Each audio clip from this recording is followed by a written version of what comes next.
और उनके जो जब वर्क नहीं करते हैं तो उनको पेमेंट नहीं मिलता है। तो चूँकि विभाग ने उनको समय भी दिया है वापसी के लिए, और चूँकि 1 दिन 2 दिन रहता तो कोई बात नहीं, एक लंबा अंतराल हो जा रहा है, इसलिए विभाग ने नो वर्क नो पे का नोटिस दिया है। हमारे पास सभी जगह वैकल्पिक व्यवस्थाएं हैं। एनएचएम पूरे स्वास्थ्य अमले का 20% है, बाकी 80% अमला हमारे पास मौजूद है। माननीय मुख्यमंत्री जी से बात की है, मैंने पत्र भी लिखा है कि कुछ कारण क्या है उसको जल्दी सुलझाया जाए, ताकि तीज त्यौहार के समय में हमारी बहनें अगर हड़ताल में रहे तो अच्छा नहीं लगता। हमारी संस्कृति, हमारा संस्कार नहीं है। इसको जल्द से जल्द सुलझाया जाए। उनकी मांग जायज़ है और घोषणा पत्र में भी हमने इस बात को रखा था, उसको जल्द से जल्द पूरा किया जाए।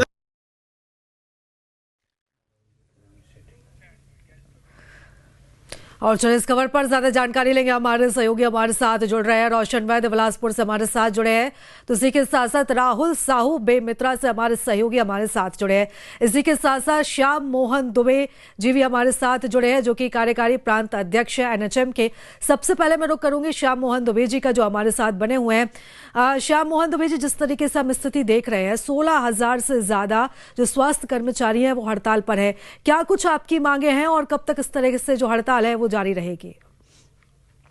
हमारी सरकार से कोई मांगे नहीं है। सरकार ने जो वादा किया था अपने मैन्युफेस्टो में, हम चाह रहे हैं कि सरकार वही पूरा करे। जिस तरह से ग्रेड पे का उन्होंने कहा था, स्थायीकरण का कहा था, सरकार कभी भी हमारे लिए सूद नहीं लेती है।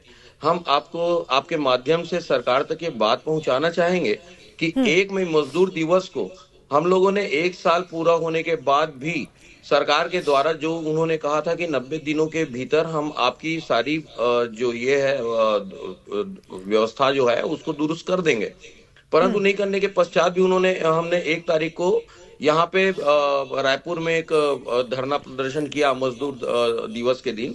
लेकिन माननीय सेक्रेटरी सर के कहने पर ही हमने उस घेराव को तो तत्काल रोकते हुए हम सभी कार्य पे लौट गए। इसके बाद 2 दिवस के लिए हमने ध्यान आकर्षण किया।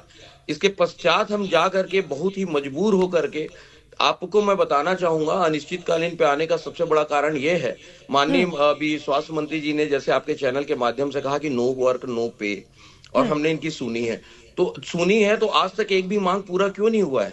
आपको बताना चाहूंगा कि संविदा दुबे जी, लेकिन यहाँ पर एक बात मैं आपको और बताना चाहूंगी, अगर आपने सुना हो प्रतिक्रिया, यहाँ पर स्वास्थ्य मंत्री की तरफ से ये भी कहा गया था कि इससे पहले भी सकारात्मक बातचीत हुई है, समाधान निकाला जाएगा। देखिए, बातचीत का दौर तो चल रहा है। जैसे ही हम हड़ताल करना चाहते हैं या हड़ताल पे आते हैं तो उसके पहले हम लोग को बुलाया जाता है और हम लोग सरेंडर भी कर देते हैं। आपको बताना चाहूंगा, कोविड में जान देकर के संविदा स्वास्थ्य कर्मचारियों ने सेवाएं दी हैं, पर आप सरकार से पूछें कि क्या उनके एवज में 1 रुपए का भी उनको सहयोग राशि या उनके परिवार को नौकरी या कोई भी सुविधाएं स्वास्थ्य में संविदा कर्मचारियों को प्राप्त हुआ है?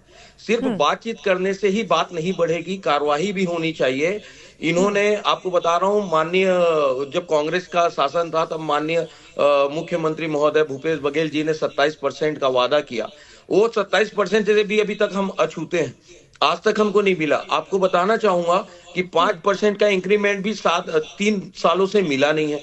स्वास्थ्य में यह है कि स्वास्थ्य कर्मी दूसरों के स्वास्थ्य की सेवाएं करते हैं, परंतु जब स्वयं के स्वास्थ्य बिगड़ता है तो उनका वो न तो अवकाश मिलता है ना ही उस पीरियड का उसको तनख्वाह मिलता है।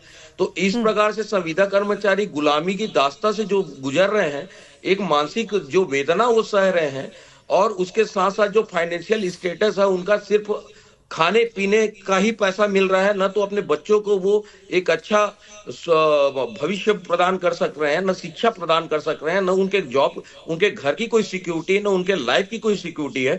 तो ऐसे में सरकार की जो संवेदनहीनता अभी तक मुझे जो दिखाई दे रही है, मैं उनको चाहता हूं कि समय रहते वो संविदा स्वास्थ्य कर्मचारियों का भी भलाई करें।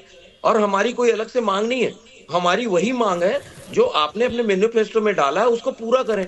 भाई, हम भी भारत के ही नागरिक हैं, हम छत्तीसगढ़ प्रदेश के नागरिक हैं, हम दिन रात सेवाएं दे रहे हैं। कोविड में हमारे सैकड़ों लोगों ने या तो आज अपंग हो चुके हैं या जाने गंवा चुके हैं, और उसके बावजूद भी हम लोगों ने सेवाएं दी थी। मैं आपको बताना चाहूंगा 70% संविदा में कार्यरत है पूरे स्वास्थ्य कर्मचारी पूरे छत्तीसगढ़ प्रदेश में। आज ही मैंने बिलासपुर में देखा, इंदिरा नगर में एपिडेमिक फैला हुआ है, उल्टी दस्त की बीमारियां आ रही हैं। और अभी गरियाबंद का एक आपके चैनल के माध्यम से देखा था कि जो वहाँ सिक्योरिटी गार्ड है वो इंजेक्शन लगा रहे हैं। तो इस तरह से स्वास्थ्य सुविधाओं का जो है वो वैकल्पिक व्यवस्था की गई है, जो कि बिल्कुल भी मेरे को नहीं लगता है कि इस तरह से किसी की स्वास्थ्य की रक्षा की जा सकती है।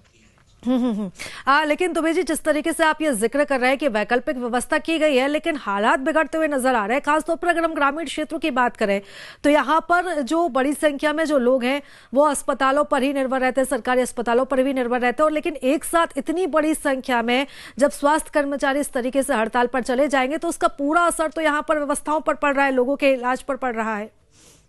बिल्कुल पड़ रहा है, उसका बहुत ही दुख भी है। मैंने जैसे आपको बताया कि कोविड में हम लोगों ने अपनी जान देकर के काम की है।